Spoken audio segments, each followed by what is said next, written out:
All right, you know, these are the days when I love my job and I hate my job. And you show up and they're like, ooh, look at this new tool we've got. This is a 110 powered hydraulic stretcher shrinker. And it will actually do, I'm doing 18 gauge right now. You can see how this thing is shrinking. This will go up to 14 gauge, which is almost the thickness of a bumper. And look at this thing actually eats metal, takes and puts huge shrinks in a panel that normally, let's say you had a little kick shrinker, you would sit there and just ding diddling diddling diddling ding diddling diddling. Man, this thing really eats metal. Check this out. You can take a panel, shrink it down really fast. Look at that bowl. That's crazy.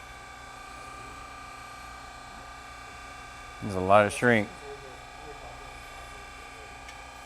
So obviously now you can shrink the edges. You can dome this up with the wheel or a power hammer. Let me try an angle piece on here. This is about 1.5 inches across, something like that. And normally anytime you get over an inch, doing some shrinking becomes kind of a pain. So let's test this out, see how it does. Look how nice it bends that. And really the beauty is if you can tell like how flat the panel ends up. So at the top, you know, this is a lot of shrink for a piece this big. And a good application for this would be, you know, sometimes on like a 32 Ford, you get like an inner panel on top of the rail. You want to use like really thick metal to make that floor strong, and it's hard to shrink. Or you want to use some thicker gauge stuff, you know, if you want to build something out of thicker material than normal.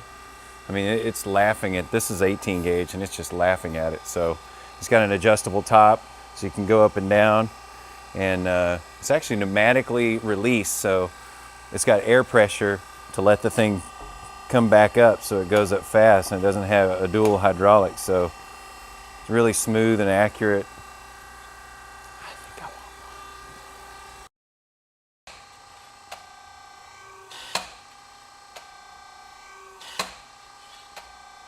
Look at that. Usually 1.5 inches is really hard to get a curve like that. And I can actually see that the metal is getting thicker as it pushes itself together. It's really hard to get an 1.5 inch flange to do that in 18 gauge, so.